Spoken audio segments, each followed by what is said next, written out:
বাংলাদেশে আজকে নতুন করে মুক্তিযুদ্ধের ইতিহাস বলা শুরু হয়েছে।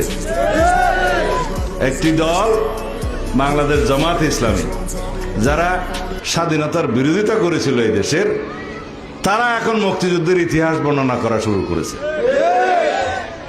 গতকালকে সেই দলের আমির সাহেব বলেছেন এই দেশের স্বাধীনতার ঘোষণা নাকি রাষ্ট্রপতি, শহীদ রাষ্ট্রপতি জিয়াউর রহমান দেয় নাই, তৎকালীন মেজর জিয়া দেয় নাই, কর্নেল অলি সাহেব নাকি দিয়েছে।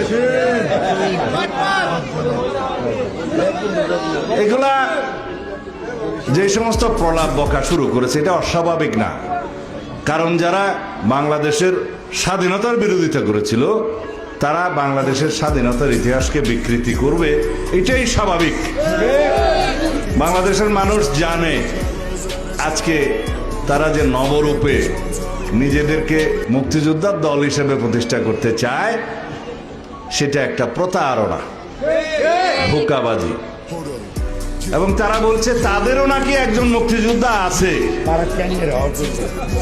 একজন মুক্তিযোদ্ধাকে তাদের জোটে যোগদান করিয়েছে এবং অন্য কথায় বলতে গেলে ভাড়া নিয়েছে বলে তারা সাইনবোর্ড দেখাচ্ছে তাদেরও একটা মুক্তিযোদ্ধা আছে, এবং সেই মুক্তিযোদ্ধাকে তারা বাংলাদেশের স্বাধীনতার ঘোষকও বানাচ্ছে। আগামীতে কোনোদিন হয়তো আমাদের শুনতে হবে জামাত ইসলাম এই দেশের স্বাধীনতার পক্ষে যুদ্ধ করেছিলেন। এ দেশের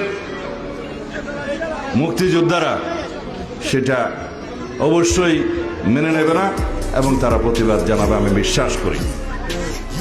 এদেশের সকল জনগণ, দেশপ্রেমিক যারা স্বাধীনতার পক্ষের শক্তি, তারা প্রতিবাদ জানাবে, আমরা জানি।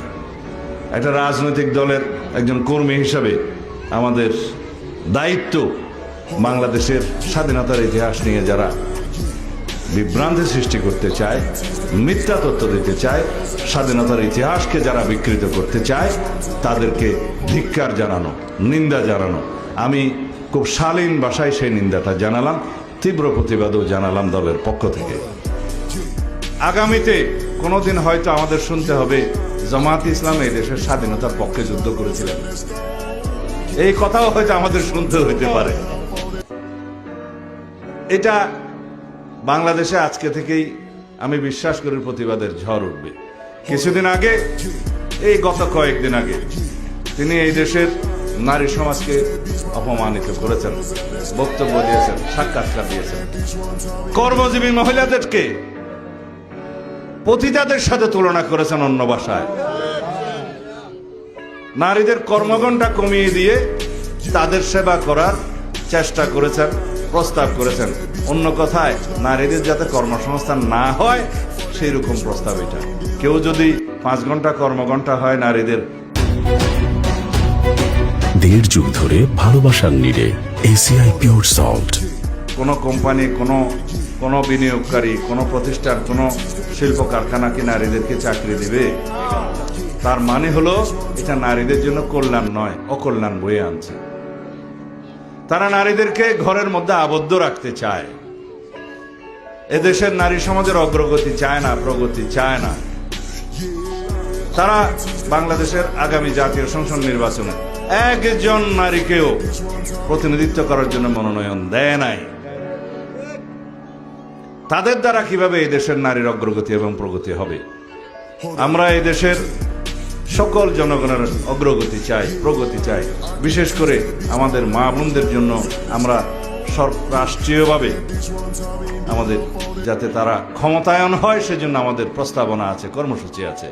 আমরা নারীর ক্ষমতায়ন চাই, নারীর মর্যাদা বৃদ্ধি চাই এবং তাদের নিরাপত্তা নিশ্চিত করতে চাই। এটা আমাদের নীতি।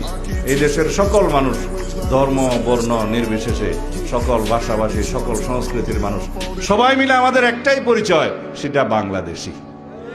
এবং এই বাংলাদেশী পরিচয়ে এই জাতি ঐক্যবদ্ধ করেছিলেন শহীদ রাষ্ট্রপতি জিয়াউর রহমান।